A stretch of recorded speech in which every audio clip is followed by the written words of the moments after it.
오늘 사람에 대한 십계명의 말씀을 공부합니다.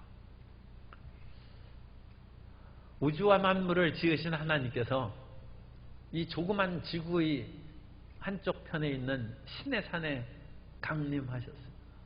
참으로 우주적인 사건이라고 아니할 수 없습니다. 그 하나님께서 이스라엘 백성들에게 말씀을 주신 것이 십계명입니다.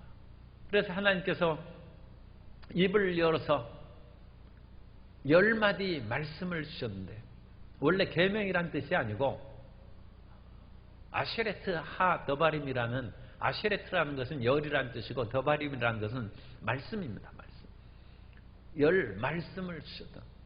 그런데 그 말씀은 우리가 꼭 지켜야 될 말씀이기 때문에 우리가 그냥 계명이라고 얘기하는 것입니다.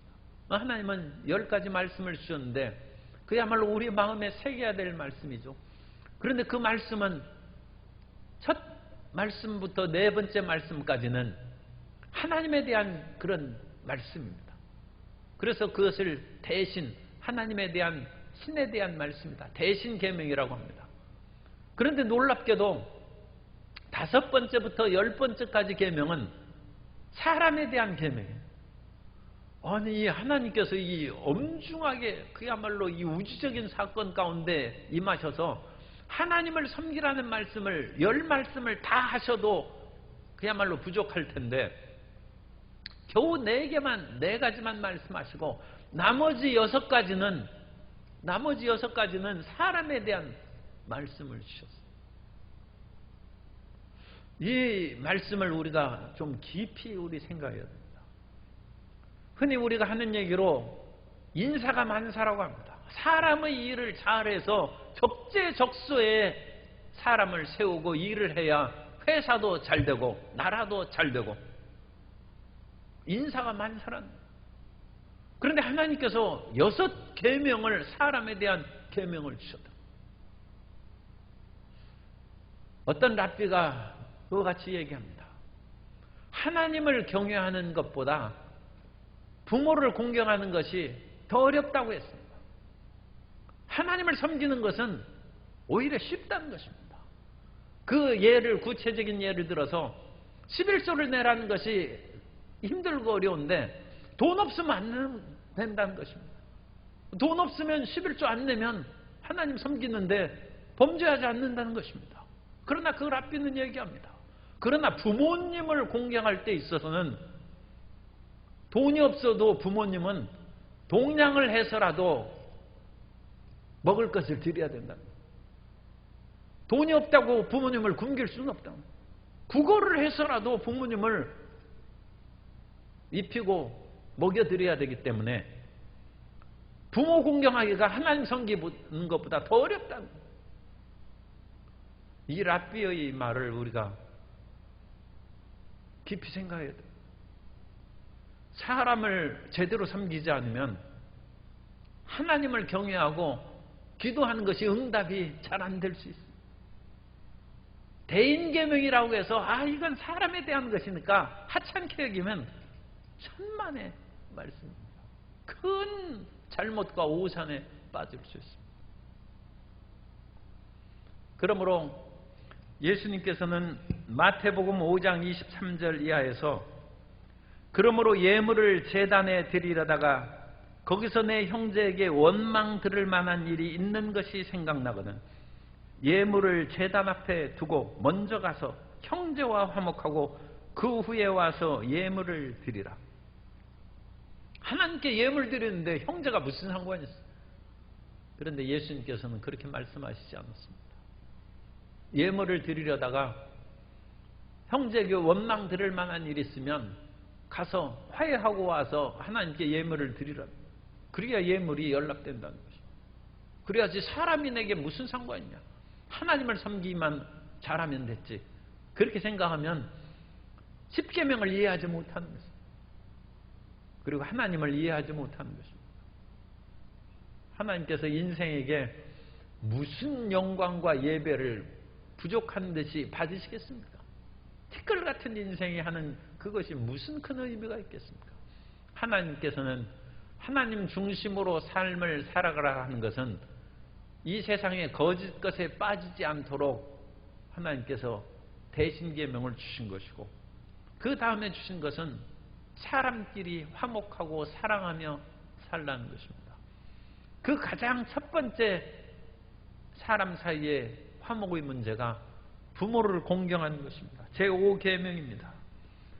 출애굽기 20장 12절, 내 부모를 공경하라. 그리하면 내 하나님 야훼가 내게 준 땅에서 내 생명이 기르리라. 부모를 공경하고 고맙게 여기고 또 하나님의 언약의 말씀을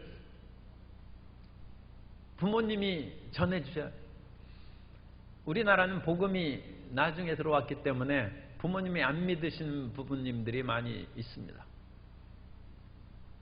그런데 유대인들에게 있어서는 부모를 통해서 하나님의 말씀이 전해져 왔기 때문에 부모를 공경하라는 것은 부모님의 생활적인 문제도 잘 공경할 뿐만 아니라 하나님의 말씀을 전할 때 공손하게 순종하라는 거예요. 부모님으로 통해서 하나님 말씀을 전해지는 것을 거역하는 것은 하나님을 거역하는 것이죠. 그래서 부모님을 공경하고 그 말씀을 청종하도록 주님께서 명령을 해 주신 것입니다. 공동번역으로 에베소서 6장 2절 이하에 보면 내 부모를 공경하여라 하신 계명은 약속이 붙어있는 첫째 계명입니다. 그 약속은 계명을 잘 지키는 사람은 복을 받고 땅에서 오래 살리라는 것입니다. 다른 계명은 약속이 붙어있지 않아요. 우리가 그냥 쉽게 얘기하면 요즘에는 그 물건을 사면 붙어있는 것이 있어요. 그래가지고 뭐 두부를 샀는데도 두부가 한 모 더 붙어있다든지 그런 것이 붙어있어요. 그 물건 살 때 뭐 휴지 그런 것을 살 때에도 두루마리 휴지에 또 그것이 다른 살림 뭐 그런 것들을 붙여놨어요. 부모를 공경하는 것은 사람들이 잘 안 지켜요. 그러니까 하나님께서 다른 것을 붙여줬어요. 무엇을 붙여줬느냐? 부모를 공경하면 땅에서 잘 된다는 거예요. 이것처럼 참 놀라운 것이 어디 있어요? 내 삶이 형통하다는 것입니다. 그리고 오래 산다는 거예요. 질병 걱정할 거 없어요. 부모님을 공경한 사람은 그야말로 이 세상에 천인이 내 곁에서 만인이 내 우편에서 엎드러져도 이 재앙이 가까이 하지 못해. 왜냐하면 내가 이 땅에서 부모를 공경하기 때문에 장수한다.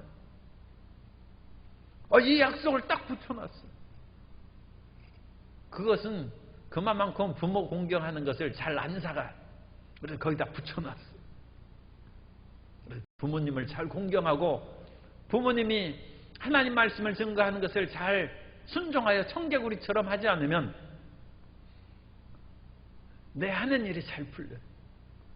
일이 잘 안 풀리는 것은 우리 성도님들은 한 분도 없겠지만 부모님을 공경을 안 해서 그런 거예요. 아무리 다른 기도해봤자 부모님을 공경 안 하고 그와 같이 일을 하면 일이 잘 안 풀려요. 그런데 별로 잘하는 것도 없어요. 그런데 부모님을 잘 섬기니까 일이 잘 돼. 그리고 몸도 건강하게 장수한 거예요. 부모님은 하나님의 계시는 그 상징입니다. 부모의 부모로 꼭 올라가면 우리가 이제 마태복음의 족보에 올라가면 그 꼭대기에는 하나님이라고 했어요. 그죠? 우리는 우리의 부모님, 조부모님, 중조, 고조 쭉 올라가면 아담으로 올라가고 아담은 하나님이 만드셨죠. 그러므로 부모를 공경하는 것은 하나님을 경외하는 것입니다. 물론 단어가 이제 하나님에 대해서는 경외라는 단어를 쓰죠. 그래서 부모님에게는 이 하나님의 그런 내려주신 권세가 있어요. 권세가 있기 때문에 그것은 천부인권처럼 하늘에서 그냥 부여해 주신 권세입니다. 그 부모가 뭐 돈이 많다고 해서 권세가 있고 권력이 있다고 해서 권세가 아니라 부모니까 그런 권세를 주셨어요. 그 대신에 부모님은 자식을 주의 교훈으로 잘 양육하고 자기 육신의 분노로 자식을 함부로 대해서는 안 된다. 그것이 부모의 책임입니다. 에베소서 6장 4절에 보면 또 아비들아 너희 자녀를 노엽게 하지 말고 오직 주의 교훈과 훈계로 양육하라.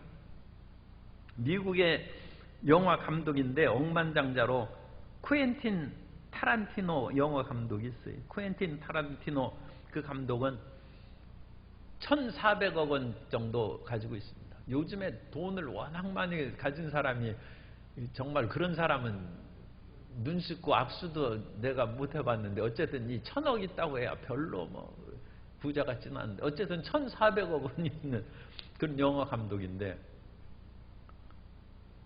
이 사람이 어렸을 때 공부를 안 했어요. 맨날 영화는 보고 또 영화를 많이 보니까 영화 대본을 쓸 줄 알아요. 이 초등학생이 영화 대본을 쓰는 거예요. 어머니가 보니까 이게 기가 막힌 거예요. 이게 하라면 수학 문제, 산수 문제는 안 풀고 말이지 밤새 영화 보고 또 영화 스토리를 쓰고 그러니까 아주 자기를 무시했어요.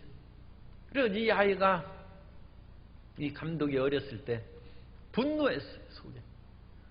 내가 만일 영화로 인해서 크게 출세하고 돈 많이 벌어도 나는 엄마한테 절대로 아파트 안 사주고 캐딜락도 나는 안 사주고 난 그럴 것이다. 지금 어릴 때 돈 한 푼도 없고 뭐 그 학교 공부도 못하고 책만 받고 살아가는데 그런데 인생이 그거 할 수 없죠. 영화 어릴 때부터 그렇게 해가지고 이 사람이 영화 감독이 되고 지금 1억 2천만 불 그러니까 1,400억 원의 그런 부자가 됐어요. 그런데 그 뉴스에 그렇게 나왔어요. 나는 그래도 친어머니가 지금 살아있습니다. 난 돈 한 푼도 주지 않을 것이다. 어릴 때부터 나는 맹세했기 때문이다. 뭐 별로 잘하는 것 같지는 않아요. 잘하는 것 같지는 않은데 그래도 어릴 때 아이를 분노케 만들어요. 하라는 공부는 안 하고 영화만 보고 그 영화 각본을 쓰고 그런 것을 잘 생각하면 너는 천재인가 보다. 어찌 영화 대본을 이 어린 나이에 쓸 수 있느냐. 그만 한마디만 했으면 지금 그 엄마는 캐딜락 타고 다닐 판에. 자녀를 분노하게 해서는 자녀가 어렸을 때 분노하게 하는 것은 늙어도 그것을 안 잊어버립니다. 어릴 때 기억을 잊어버리지 않죠. 어릴 때는 그것은 안 잊어버립니다. 그래서 혹시라도 연세가 들어서 자녀가 잘 안 해주면 내가 혹시 모르는 중에 심한 말을 한 것이 있나 지금이라도 불러다 놓고 미안하다 그렇게 얘기를 해야 돼요. 그 마음의 응어리를 풀어줘요. 왜냐하면 우리는 항상 하나님 앞에 회개하고 사람 앞에 죄 지은 것을 용서하는 것을 망설일 필요가 없습니다. 부모라고 해서 안 하는 것이 없다. 그런 일은 없죠. 부모도 얼마나 잘못하고 부모가 처음 자식을 낳는데 얼마나 시행착오를 많이 합니까? 그래도 하나님께서 키워주셨으니까 제대로 살아난 것이지 실력 없는 처음 자식을 낳고 하는 것으로 아이가 생명을 그렇게 유지하고 보존하고 성장한다는 건 참 기적 같은 일이죠. 그런데 대부분의 그런 부모님들이 자식을 잘 키웠습니다만 그래도 혹시라도 이런 영화 감독처럼 마음에 상처를 준 것이 있으면 그것은 우리가 꼭 캐딜락 받으려고 그러는 것이 아니고 그래도 미안하다고 해야 되죠. 어릴 때 그 마음에 상처가 있으니까 미안하다고 해야죠. 그래서 이 뉴스를 보고 그 친어머니도 아마 봤을 거예요. 그러면 이 나쁜 놈 네가 준 캐딜락은 내가 안 탄다. 그렇게 하지 말고 미안하다고 가서 얘기해야죠. 너에게 그것이 큰 상처가 되었구나. 그러면 서로 평화롭고 행복한 것입니다. 제6계명 여섯 번째 계명은 13절입니다. 살인하지 말라. 간단하게 되어 있죠. 이런 것은 이제 아주 간단하고 그런 것들은 다른 것이 붙어 있지 않아요. 그래서 사람들이 살인하는 것이 거의 드물 뿐만 아니라 또 그런 것은 인간의 심정적으로 큰 죄란 것을 이미 알고 있다. 그래서 아무런 다른 수식어가 붙어 있지 않아요. 안식일을 지키고 그런 것들은 그것을 안식일을 범하면서 우리는 여러 가지 재미난 놀이도 할 수 있고 여러 가지 생계에 필요한 그런 돈벌이도 할 수 있어요.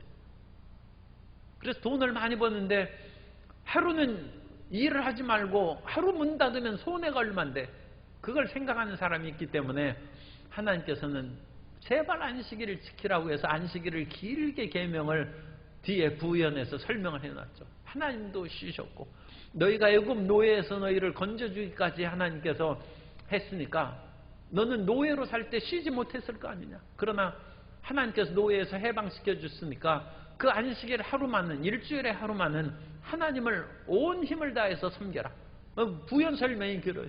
그런데 살인하지 말라. 그건 그냥 한마디로 끝난 살인을 잘 하지도 않을 뿐만 아니라 그것은 자기가 생명에 위협당하는 것을 누구나 알고 있죠. 다른 사람을 죽였는데 자기가 온전히 살겠습니까? 그래서 절대 고의적이거나 우발적인 것이라 할지라도 살인하면 안 된다는 것입니다. 그렇다고 해서 이 살인하지 말라는 것이 전쟁에서 적군을 무찌르는 것을 금지하는 것까지는 해당하지는 않습니다. 참 이 전쟁이라는 것은 없어야 되는데 서로 간에 어떤 그런 대의를 위해서 아니면 어떤 부정한 세력을 징계하기 위해서 전쟁을 할 때 이 상대방을 죽이지 않을 수 없죠. 하나님의 명령을 모세를 통하여 이스라엘 백성들에게 줬는데 그 하나님께서 주신 그 명령을 바로나 애굽 사람들이 다 거절하고 그 명령을 거역함으로 하나님하고 싸우자는 것이죠. 하나님께서 애굽의 백성들을 심판하시고 그건 전쟁과 같은 것이죠. 그 열 재앙으로 인하여 적지 않은 사람이 죽었습니다. 그리고 하나님께서 이 백성들을 이스라엘 백성들을 애굽에서 해방시켰으면 자기들이 손을 놓고 회개해야 될 것인데 다시금 마음을 돌이켜서 우리가 이 수많은 노예들, 노동력을 어찌 상실한단 말인가 해서 뒤쫓아오니까 홍해바다에서 다 죽고 말았어요. 그래서 출애굽기 15장 3절 이하에 보면 야훼는 용사시니 용사란 것은 전사라는 것입니다. warrior, 전쟁의 그런 용사시라는 거예요. 하나님은 전쟁하신 분입니다. 야훼는 그의 이름이시로다. 그가 바로의 병거와 그의 군대를 바다에 던지시니 최고의 지휘관들이 홍해에 잠겼고 깊은 물이 그들을 덮으니 그들이 돌처럼 깊음 속에 가라앉았도다. 야훼여 주의 오른손이 권능으로 영광을 나타내시니이다. 야훼여 주의 오른손이 원수를 부수시니이다. 그래서 원수를 쳐부시는 것은 그건 살인하는 그 개념하고는 다릅니다. 무고한 생명을 죽이지 말라는 것입니다. 그러나 악의 세력을 제거하는 것은 그것은 악을 제거하는 것이지 사람을 죽이는 그런 평이한 말로는 그 문제에 대해서 대답할 수는 없습니다. 우리는 무고한 생명이나 생명의 외경을 가져야죠. 모든 생명을 소중히 여기되 악의 세력은 악을 제거하는 것입니다. 형제 간에 그 싸움이 났어요. 그런데 그 형제는 왕자들입니다. 왜냐하면 아버지가 형은 맨날 놀고 이것은 왕 제목이 안 돼. 그래서 둘째 아들에게 왕위를 물려줬어요. 그리고 둘째 아들이 왕위에 오르자 형이 반란을 일으켰습니다. 왕의 자리는 내 것인데 내 동생이 어찌 그것을 차지한단 말이야. 그래서 이제 반란군과 형의 군대와 자기의 그런 이제 군대가 대치하고 있을 때 동생이 지혜로운 스승에게 얘기합니다. 원래 이 왕위는 형의 것인데 내가 가져서 이 나라가 지금 두 개로 쪼개졌으니까 그냥 내가 형에게 주겠습니다. 나는 원래 왕위에 대한 마음도 없습니다. 그러자 그 스승이 얘기한 것입니다. 그건 인간적인 형제의 생각이고, 지금은 악을 행하는 자가 정의를 없애버리려고 반란을 일으킨 것입니다. 당신은 형을 없애는 것이 아니라 의를 대적하는 모방군을 처리한 것입니다. 군사를 독려하고 힘을 굳건하게 가져서 악을 제거하십시오. 그 스승이 동생 왕에게 올바르게 조언한 것입니다. 그것은 살인하는 것이 아니고 형을 죽이는 것이 아니라 악을 제거하는 것입니다. 그렇지 않은 경우에는 우리는 모든 사람들을 용서하고 끊임없이 사랑해야 합니다. 하나님께서 햇빛을 선인과 악인에게 비춰주시고 비를 의로운 자와 불의한 자에게 다 내려주시듯이 우리는 끊임없이 사람들을 용서하고 사랑함으로써 살인이나 미움의 죄악에 빠지지 않도록 품어주고 더 돌봐주는 그런 생활을 해야 됩니다. 그러나 이런 악을 제거하는 일에 있어서는 그것을 손을 놓거나 게으르게 뒤로 물러가서는 안 된다. 그것은 악을 징벌하는 것입니다. 그러니까 악을 징벌하는 것하고 자기의 어떤 유익을 위하여 다른 사람의 생명을 해하려는 그것을 우리가 분명하게 구분을 해서 생활을 해야 됩니다. 7번째 계명은 간음하지 말라는 것입니다. 제7계명 출애굽기 20장 14절. 간음하지 말라는 것도 인간의 마음속에 아마 새겨진 법령인 것 같아요. 칸트에 의하면 정언명령과 같은 것이죠. 우리 마음 가운데 설명할 필요 없이 간음하고 그러면 그 안 된다는 것이 그 마음에 살인하지 말라는 것처럼 딱 있는 것입니다. 하나님께서는 부정한 그와 같은 성행위를 하지 말라고 말씀하고 있습니다. 고린도전서 6장 15절 이하에 보면 너희 몸이 그리스도의 지체인 줄을 알지 못하느냐? 내가 그리스도의 지체를 가지고 창녀의 지체를 만들겠느냐? 결코 그럴 수 없느니라. 창녀와 합하는 자는 그와 한 몸인 줄을 알지 못하느냐? 일렀을 때 둘이 한 육체가 된다 하셨나니 주와 합하는 자는 한 영이니라. 음행을 피하라. 사람이 범하는 죄마다 몸 밖에 있거니와 음행하는 자는 자기 몸의 죄를 범하느니라. 그러니까 음행을 하면 자기는 그냥 깨끗했어요. 그런데 음행하는 사람의 그런 나쁜 그런 영이 들어있는 그러니까 사람이면 귀신이 들어오는 거예요. 그 음행함으로 그 음행의 귀신이 같이 들어와서 그것은 쫓아내기 어렵습니다.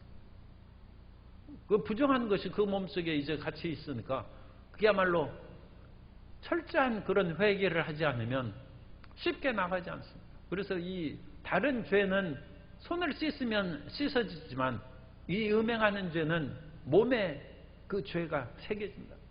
그래서 그런 것을 절대 피해야 돼요.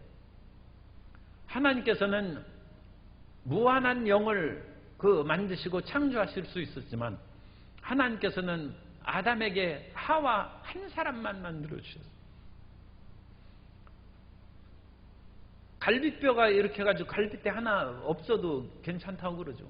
아니 그럴 바에는 이쪽 갈비뼈 하나 하고 이쪽 갈비뼈 2개 해도 되죠. 그러면 일부 이처제 2명. 그런데 하나님은 그렇게 안 하셨어요. 그래서 말라기서 2장 15절에 보면 그에게는 영이 충만하였으나 오직 하나를 만들지 아니하셨느냐? 어찌하여 하나만 만드셨느냐? 이는 경건한 자손을 얻고자 하심이라. 그러므로 내 심령을 삼가 지켜 어려서 맞이한 아내에게 거짓을 행하지 말지니라. 그래서 일부 일처제가 하나님이 정하신 그런 체제고 일부 다처의 그런 체제가 옛날 이스라엘 왕국 시대에도 있고 다윗도 부인이 여러 명 있었지 않습니까? 그러니까 그런 것들은 별로 좋은 것이 아닙니다. 어쩔 수 없이 그런 것이 용납되고 그런 사회가 한동안 계속돼 있을지라도 오늘날 현대에서 일부 일처를 법적으로 다 온 세계에 그렇게 정한 것은 그건 상당히 그건 발전됐고 오히려 성경적인 것입니다. 그래서 그런 잘못된 그릇에 빠지면 안 되는 것이고 또 일부 일처제의 그런 허울만 쓰고 다른 여러 가지 방탕하고 음란한 것을 행하는 것은 그 영혼이 파괴되는 것입니다. 영혼이 파괴되는 것이고 그 자손들이 경건하지 못하다는 것입니다.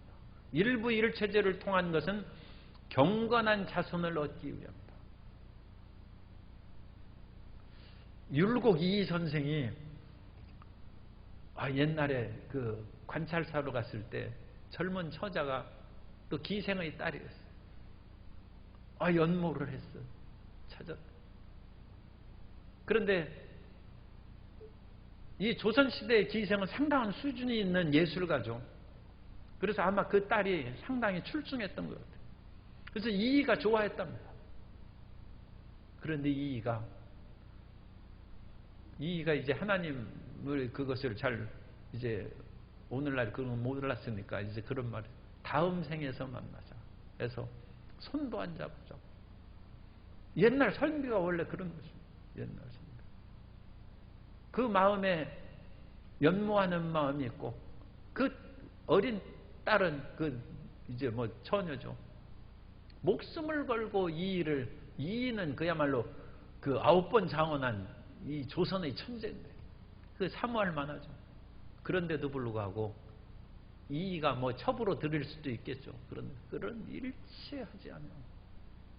그 마음을 금했다. 그래서 바른 마음을 가지고 살아.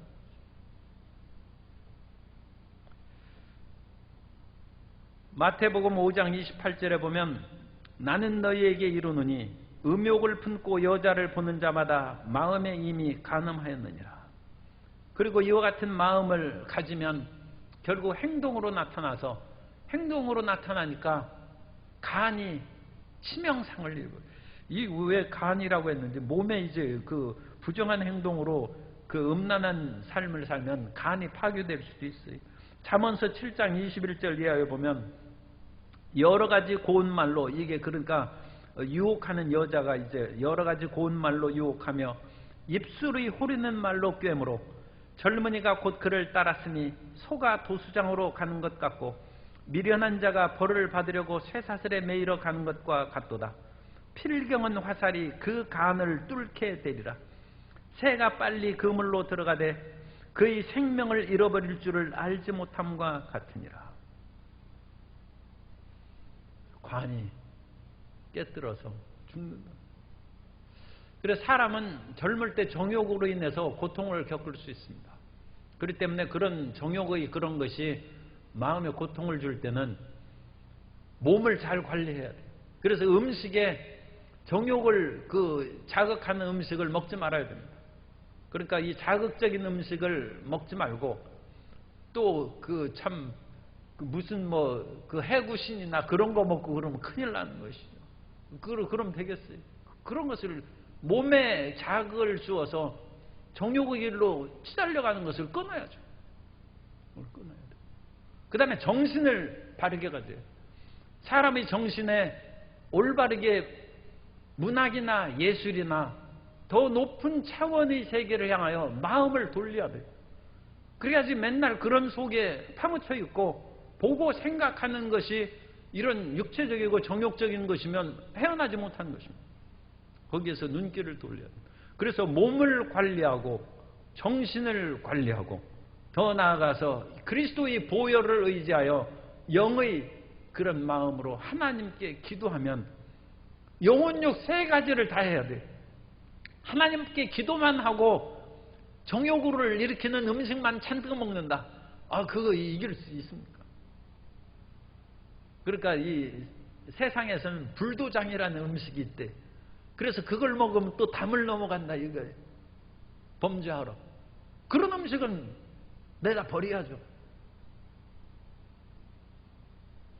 몸이 기력이 허약해서 이제 그거 먹고 살 때는 먹어야 되겠죠. 그러나 멀쩡한 사람이 그걸 먹고 정욕을 증진시키기 위해서 그것을 찾는다. 그런 건 올바르지 못하다. 그래서 이와 같이 간음하지 말라는 것을 계명을 지키기 위해서는 말씀으로 우리의 영혼을 채워야 되고, 그리스도의 보혈로 우리의 정욕과 죄악에 물든 마음을 성령의 불길로 태우라고 했으니까 하고, 그 다음에 정신세계를 더 차원 높은 세계로 마음을 돌려야 돼. 마음을 돌리고, 그 다음에 육체를 죄악에 빠져가는 것으로 그렇게 밥을 굶는 것도 좋죠. 그래서 내가 죄를 짓느니 차라리 죽는 것이 낫다. 죄 짓는 것보다는 죽는 것이 낫습니다. 왜냐하면 너희가 죄를 짓는 것보다는 예수님께서 차라리 눈을 뽑아버리고 손과 발을 찍어버리라는 거예요. 육체는 사라지지만 영혼이 그것으로 인하여 물들면 그건 지옥 가는 것입니다. 그러므로 이 간음의 문제가 굉장히 심각한 것입니다. 8번째 계명은 도둑질하지 말라. 그래, 도둑질하지 말라는 것도 다 알고 있죠. 그러니까 이게 간단한, 남의 거 훔치고 그러지 말라는 것입니다. 그래서 남의 재물과 소유물을 훔치지 말고, 더 나아가서 그 사람의 생명을 훔치는 것도 도둑질하는 것입니다. 그 사람의 생명을 자꾸 갉아먹는 것도 그 사람을 도둑질하는 거예요.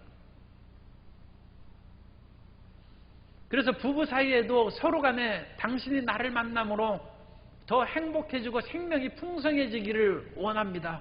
그걸 위해 기도하고 노력해야 됩니다.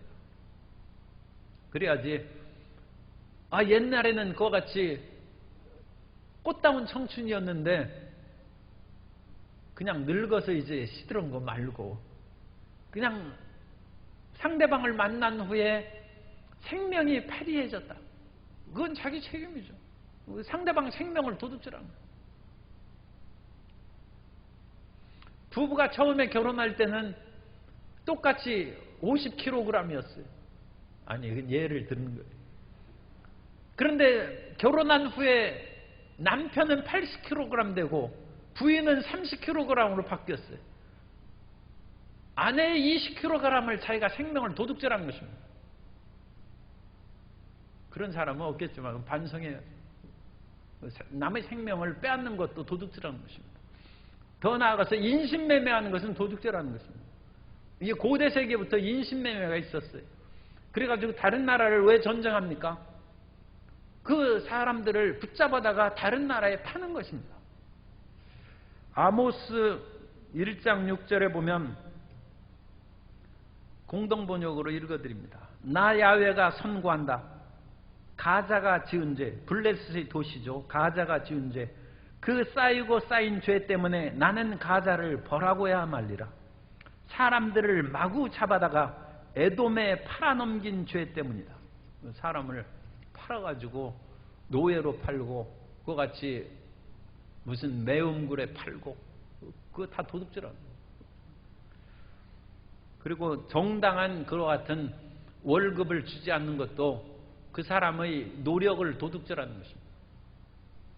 요즘에 나쁜 용어로 하면 그건 노동 착취라고 그러는데 그건 도둑질하는 거죠. 그런 노동 착취하는 그런 기업가가 없어야 돼요. 그건 정당한 보수를 줘야 됩니다. 그리고 우리는 도둑질 않게 하기 위해서 항상 하나님 앞에 일용할 양식을 구해야 됩니다. 하나님, 일용할 양식을 주신 것은 하나님이십니다. 그래서 하나님께 일용할 양식을 달라고 기도하되 예수님께서 공중에 나는 새를 보라고 하신 것처럼 게으르면 안 돼. 일용할 양식을 구하면서 부지런히 다니면 취업자리가 생깁니다. 그래야지 하나님께서 책임지시겠지 하고 누워서 놀고 자기 즐겁고 쾌락된 일은 그냥 다 하면서 너 이렇게 살면 되겠느냐 한 그때마다 내가 취업을 위해서 힘쓰는데 일이 안 되니까 지금 답답해서 그럽니다. 그런 식으로 해서는 잘 취업이 안 되죠. 그야말로 공중에 나는 새처럼 부지런히 날갯짓하고 끊임없이 찾고 문을 두드리고 두드리면 하나님께서 일용할 양식을 주십니다. 그래서 도둑질 않게 되는 것입니다. 일용할 양식을 좀 내가 굶어 죽는 독주를 하겠다. 그런 마음을 가질 수 있습니다. 그러므로 게으르고 나태하지 말고 열심히 일해서 도둑질 하지 말고 다른 사람들에게 나누어 줄 것이 있는 삶이 돼야 될 줄로 믿습니다. 9번째 계명은 내 이웃에 대하여 거짓 증거하지 말라. 내 이웃에 대하여 거짓말하지 말라는 것입니다. 물론 이것은 법정 용어입니다. 그래서 법정에 나가서 그 사람을 거짓 증언하는 것은 심각한 죄죠. 이건 오늘날도 죄고, 그 거짓 증언으로 말미암아 상대방이 큰 해를 이으면 그것은 큰 범죄에 빠지는 것입니다. 그래서 절대로 법정에서 거짓 증거를 하지 말아야 되고, 옛날에 잊혀지지 않는 것이 이 크리스찬인데 법정에 나와서 성경으로 거짓 증거를 하더라고. 왜냐하면 그 뒤에 그 거짓말하는 것이 밝혀졌는데 그렇게 한 일이 몇십 년 전에 그 유명한 사람, 기독교에 유명하게 활동한 사람이 자기가 위기에 빠지니까 거짓 증거. 그렇게 우리는 거짓 증거하지 말고 진실한 사람이 돼요. 진실. 그리고 왜 진실하냐? 하나님이 거룩하시니까 우리도 거룩하게 바르게 해야 돼요. 그래서 우리는 절대로 다른 사람에게 헛된 열매를, 썩은 열매를 주지 말고 참된 열매를 주는 사람이 돼요. 그런데 우리가 진실을 얘기한다고 해서 아는 거 모조리 그런 다른 사람에게 다 밝히고 드러내고 그것이 진실한 것이 아니에요. 아니 지금 나무꾼이 그 사슴이 도망와가지고 숨겨졌는데 사냥꾼이 와가지고 사슴 어딨냐고 했더니 여기에 내가 숨겨졌다고 그러면 그거 어떻게 되겠어요? 그죠? 나무꾼과 선녀 얘기가 사라져버리죠. 옛날 6.25 전쟁 때 그 자기 집 톡을 파가지고 아버지가 그 톡을 속에 들어가 계신데 공산군이 와가지고 아버지 어디 계시냐? 저 톡을 속에 들어가 있다고. 그럼 되겠어요? 그게 진실한 것입니까? 어리석은 것이죠. 그러므로 우리는 거짓 증거하지 말라는 것을 바르게 깨달아서 우리는 뱀처럼 지혜롭고 비둘기처럼 순결하라는 것처럼 지혜롭게 해요. 너무 지혜로워가지고 거짓말하고 그와 같이 하는 것도 문제가 되지만 자기에게 있는 것은 몽땅 다 얘기하는 것은 그건 어리석은 것입니다. 그래서 이 거짓 증거하는 것도 상당한 그런 지혜가 필요하고 또 그 금도끼 이야기 있는 것처럼 자기가 나무하다가 쇠도끼가 물에 빠졌어. 그래가지고 막 울면서 기도하니까 천사가 나타나가지고 내가 왜 울고 있느냐? 도끼가 빠졌습니다. 그래. 그러더니 그 천사가 물속에 들어가더니 금도끼를 쫙 꺼내고 이게 내 거냐? 그때 내 거가 아니라고 하는 용기가 있어요. 이 금도끼 하면 이제 나무 하러 오지 않아도 살 수 있는데 정직해야죠. 그래서 이 거짓 증거하지 않을 때에도 그런 용기와 이 담대함을 가져. 끝으로 10번째 계명은 내 이웃의 집을 탐내지 말라. 내 이웃의 아내나 그의 남종이나 그의 여종이나 그의 소나 그의 낙이나 무릇 내 이웃의 소유를 탐내지 말라. 탐심이 우상숭배라고 얘기했습니다. 탐내는 것이 만악의 근원입니다. 우리 마음에 탐욕이 있으면 이웃을 탐내고 이웃의 재산을 탐내고 모든 것을 탐내고 권력을 탐내고 그래서 우리 마음 가운데 탐심을 제거하라는 것입니다. 누가복음 12장 15절에 그들에게 이르시되 삼가 모든 탐심을 물리치라. 사람의 생명이 그 소유의 넉넉한 데 있지 아니하리라 하시고, 그래서 탐욕이 가득한 것이 그 모든 것을 움켜쥐면 내 생명이 좀 풍성해질 것으로 생각하는데 예수님께서는 결코 그렇지 않다는 것입니다. 이것도 있고 저것도 있고 해서 온갖 것 끌어놔봐야 그것이 자기 생명에 아무 도움이 안 된다는 것입니다. 우리는 필요한 것이 사실 굉장히 한정되어 있어요. 그리고 만일을 대비해서 그것을 보장한 그런 것들이 좀 있어야죠. 그런 것을 마련해 놓되 그거 이상의 것으로는 5년, 10년 가도 안 씁니다. 그래서 5년, 10년 동안 한 번도 안 쓴 것은 그것은 나누어주고 그건 정리를 해야 돼요. 그리고 하나님께서 우리에게 지혜를 주셔서 이제 죽을 때까지는 남한테 손 벌리거나 아쉬운 소리 하지 않고 살아갈 수 있는 그 돈은 저축이 되어 있어요. 그리고 나중에 우리가 늙어서 돌아가실 때에도 장사 지낼 돈을 남겨두고 해서 그걸 딱 해서 나를 장사할 때는 이 돈 가지고 가라. 그렇게 해야지 다른 사람에게 피해를 끼치면 되겠어요. 그러니까 그런 것은 준비를 하고 예비하되 그 이상의 것은 탐심에 좌우되고, 그래서 우리 마음 가운데 그 욕심을 버려야 돼요. 야고보서 1장 15절에 욕심이 잉태한 즉 죄를 낳고 죄가 장성한 즉 사망을 낳느니라.